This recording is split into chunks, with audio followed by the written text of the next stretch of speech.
The concept itself is that the phrase has become fashionable quite recently, but the concept is very old. In fact, just about every act of violence and aggression in history falls under the category of humanitarian intervention, at least if we believe the voices of the perpetrators.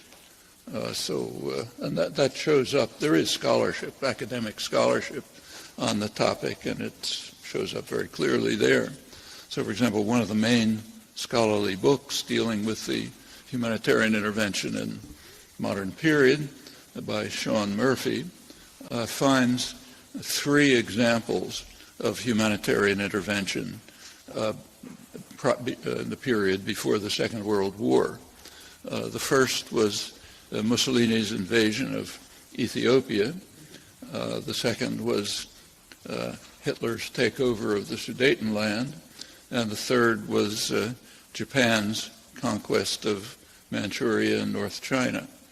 Now, of course, he didn't mean that these were real humanitarian interventions, but he meant that they were the standard kind. They were claimed to be humanitarian interventions. So Mussolini invaded Ethiopia to uplift and Christianize and civilize the backward people of the country. Actually, the same phrases that President McKinley used when he invaded the Philippines earlier in the century. Uplift and Christianize them. He uplifted a couple 100,000 of them all the way to heaven, and the Philippines have yet to recover from the humanitarian gesture. Mussolini's invasion was horrendous and atrocious. Hitler took over the Sudetenland in order to, for the noblest of purposes, to end ethnic cleansing, to allow the conglomerate of people there to live in peace under the framework of the superior technology and culture of German civilization. When the Japanese invaded Manchuria and North China, their goal was to create an earthly paradise and to protect the poor people of the region from the Chinese bandits who were trying to undermine this noble project, at least those of them who survived the slaughter, a huge, monstrous slaughter. And that's pretty typical. The early history of humanitarian intervention is quite similar. Actually, one of the earliest modern cases, and one of particular interest to us, happens to be right here. In 1629, the King of England gave a charter for the Bay Area colony of the Bay Area, and the goal of the settlement was to save the natives here from their fate, bitter pagan fate. The goal was, the principal end of this plantation, King said, was to civilize and Christianize them. And if you look up on the internet, you can find the Great Seal of the Bay Colony of Massachusetts, that's us. It depicts an Indian holding 2 spears pointed down in a sign of peace, and there's a scroll coming out of his mouth which says, "Come over and help us." And so the colonists who came were just responding to this plea from the benighted natives to please come over and help them. Well, a strange thing happened. It was actually discussed later years. Supreme Court Justice Joseph Story, in the 2 centuries later, in the 1820s, expressed his surprise at what happened. He said that the wisdom of providence, which is inscrutable to mere mortals, caused the natives to disappear like the withered leaves of autumn, even though the colonists had constantly respected them. It's just one of those mysteries. We can't understand the Lord's wisdom and depth. Actually, the perpetrators knew much better. So Revolutionary War hero General Henry Knox, he was first Secretary of War in the newly liberated colonies. He described what they were doing. What they're doing, he said, is the utter extirpation of all the Indians in the most populous parts of the Union by means more destructive to the Indian natives than the conduct of the conquerors of Mexico and Peru.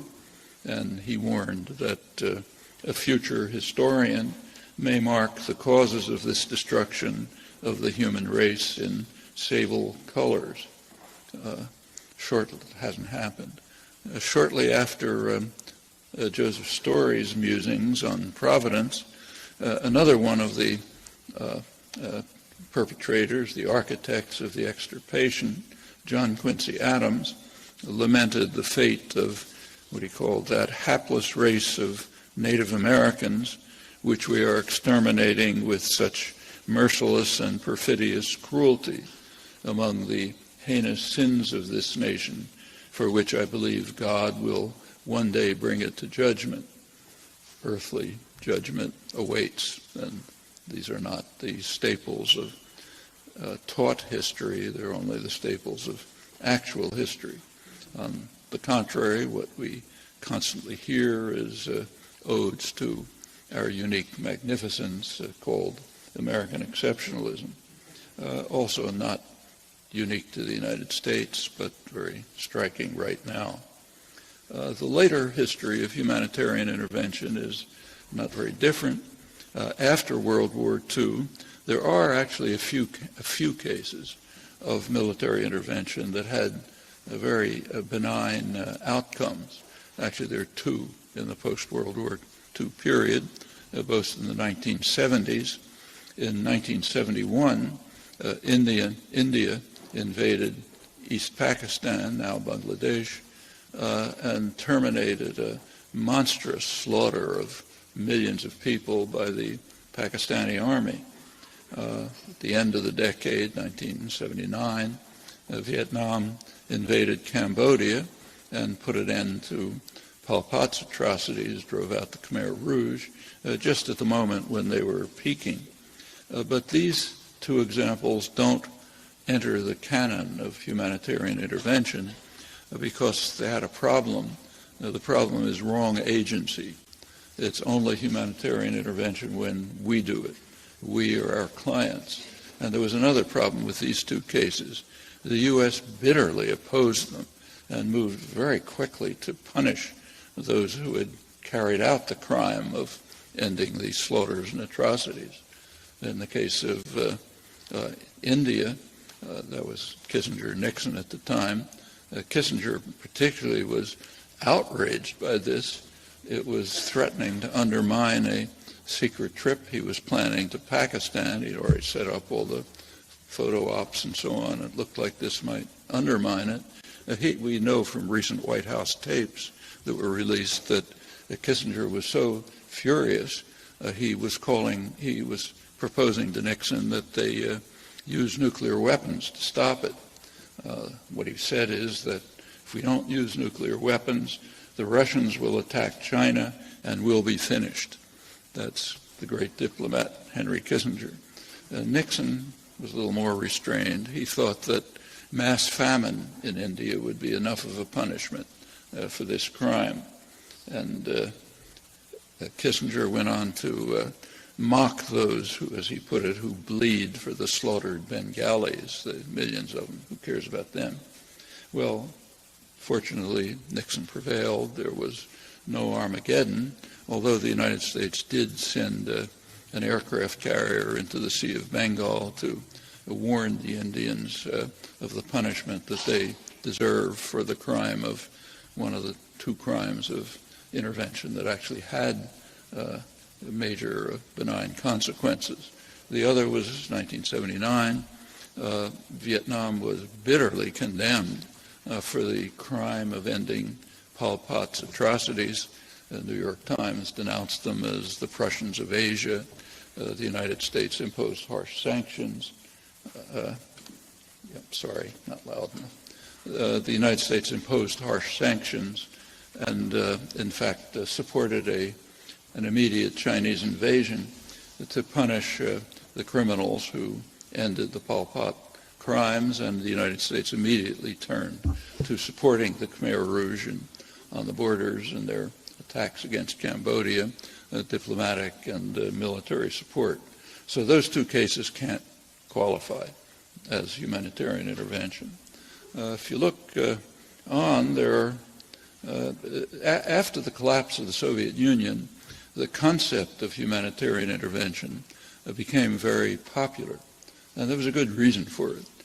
Prior to the collapse of the Soviet Union, every U.S. intervention could be justified as defense against the Russians. Didn't matter how ludicrous the pretense was, you could always claim defense against the Russians, so you didn't need any other pretexts. But with the Russians gone, some new pretext was needed to carry out the same policies, which of course was done. So humanitarian intervention was called upon. The 1990s were a very interesting period of American history and in fact general intellectual history. There has never been a period, to my knowledge, of such effusive praise for the magnificence of any state on the part of the most respected intellectuals, respected figures. So to give you a couple of examples, from the highest, most respected people, the United States was an idealistic new world bent on ending inhumanity everywhere. Its foreign policy entered a noble phase with a saintly glow. That's Clinton. For the first time in history, a state has arisen that is dedicated to principles and values. That's Václav Havel, acting from altruism alone and moral fervor, hence free to use force where its leaders believe it to be just, supported by the enlightened states who are its respectful allies. That's a small sample of a deluge, again, from the most respected and honored liberal voices, while all through the years the crimes and atrocities mounted. I don't have time to run through them. Well, there was a jewel in the crown, which the final triumph of this noble phase and saintly glow, that was the bombing of Serbia in 1999, the Kosovo intervention. There was an enormous chorus of self-congratulation.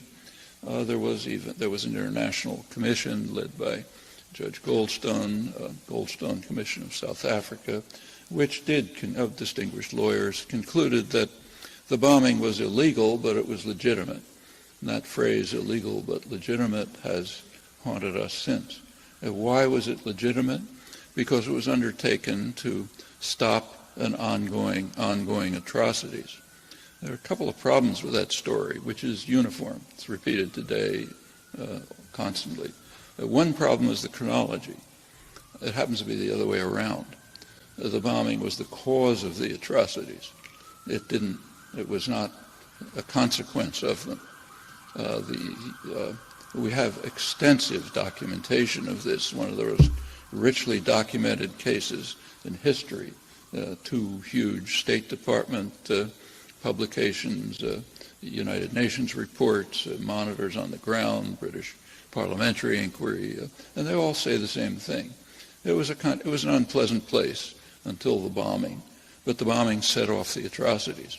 And in fact, if you look at the indictment of Milosevic for the crimes in Kosovo, you look closely, you'll notice that with a single exception, they all follow the bombing, because that's when the atrocities took place. Furthermore, it was anticipated.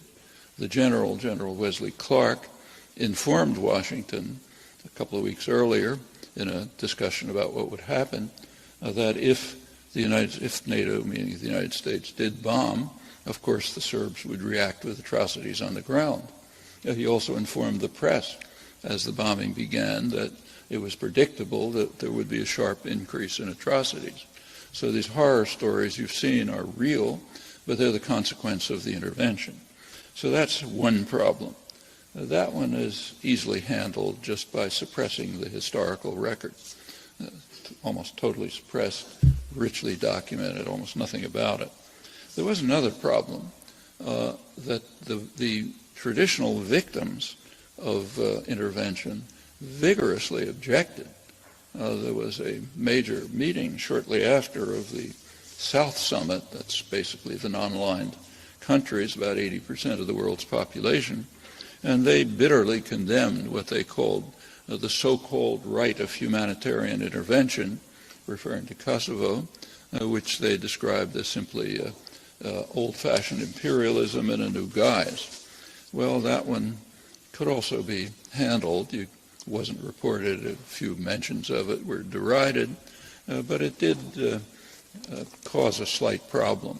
One problem was that the notion humanitarian intervention was somewhat tainted in insignificant parts of the world, namely 80% of the world, but it was a little hard to maintain.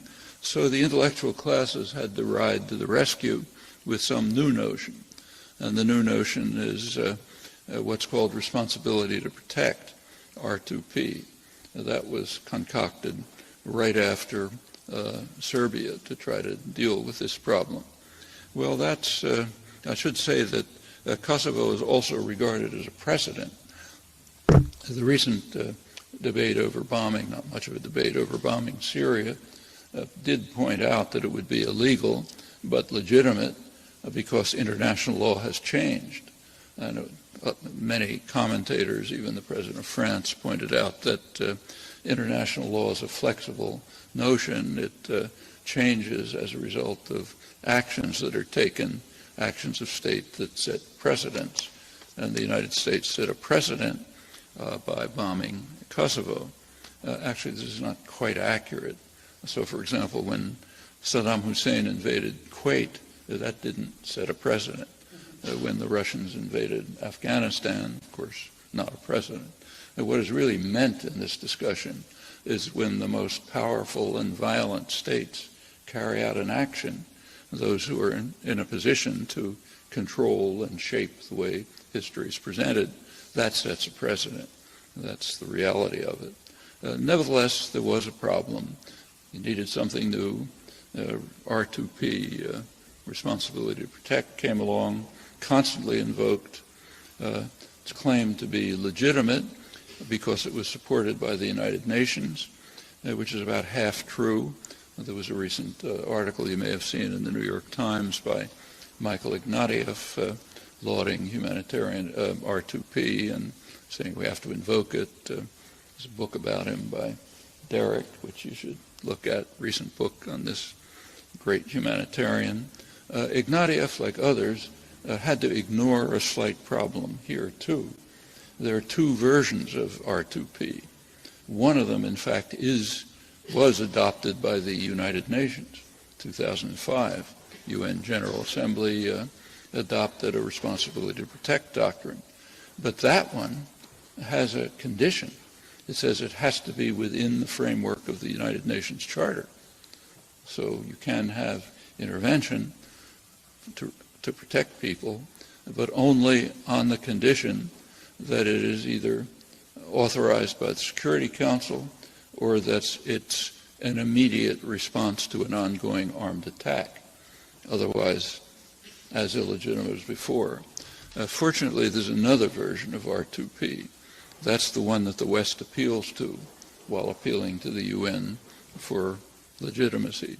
The second one is the concept developed by a commission led by Gareth Evans, Prime Minister of Australia, who's a noted violent interventionist himself. But this one is the operative version of R2P. It's the same as the UN version with one exception. It has a paragraph stating that in the event that the Security Council does not agree on the use of force, regional organizations can carry out military intervention within the area of their jurisdiction, subject to subsequent authorization by the General Assembly, by the United Nations. Well, there's only one regional organization that can do this, namely NATO, and its area of jurisdiction is the world. So what the Western version, the operative version, the Ignatieff version and others, what that says is that NATO can do whatever it likes, independent of international law. Take, say, Libya. Libya is an African state. It's within the African Union. That's the regional organization. They were not silent about the bombing of Libya. They were strongly opposed to it. You didn't read it here, but they were strongly opposed. The African Union gave a series of proposals, sensible proposals, for diplomacy and negotiations to try to achieve the end of the civil strife without leading to a humanitarian crisis, as the bombing in fact did. Well, they were disregarded. They are not the kind of regional organization that is authorized to take a position in the case, under the responsibility to protect doctrine. Libya, as you know, is now a total ruin. You can read about it in the paper this morning. It's such a disaster that they've even had to stop exporting oil almost entirely. Well, the fact is that whatever term is used, the accepted canon of humanitarian intervention, the one accepted here, at Harvard by distinguished intellectuals, by Western powers, that's the one that authorizes aggression and violence by the powerful, whatever name is given to it. That's official history. The real history is an annoyance which is easily ignored if we, of course, allow it to be ignored.